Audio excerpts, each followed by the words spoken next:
Кеше тағы да қалың мал мәселесі көтерілді. Пабликті ашып қалсам, кәдімгідей Алтынай Жорабаеваның қызына осынша 15 миллион берілді деп. Салып жіберген ғой оны. Мен айтып отырмын ғой, ана видеоның ешқайсысын кейін көріп жатырмын да. Блогерлар өздері түсіріп, өздері жасап жатыр. Енді өзіңіз шымкенттіксіз ғой, білесіз ғой. Интернет желісі бәрібір сол контент дейді, ахват дейді. Сол блогерлардың өздері жасап жатыр. Жарайды дедім. Оларға да өздерің шешіңдерші, қалай дұрыс деп санайсыңдар, солай жасаңдар дедім. Сол. Ал 15 миллионға келетін болсақ, келісілген ба, жоқ, қалай болды екен? Жоқ, мен білген жоқпын, шынымен. Басында мен енді көріп жатасың ғой, 5 миллион, 10 миллион, сондай болатын шығар деп ойладым да, енді соның бір әр жақ бер жағы болады ғой деп ойладым. 15 миллион естігенде өзім ұялып қалдым.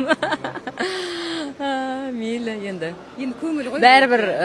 Бәрібір дұрыс қой, оны қызды сатылмайды, бірақ қыздың қалыңы болу керек деп айтады ғой өзі қазақта. Сізді кезіңізде болған бет? Болған, иә. Сізге қанша берді? Сіз үшін. Оны айтпай ақ қояйыншы.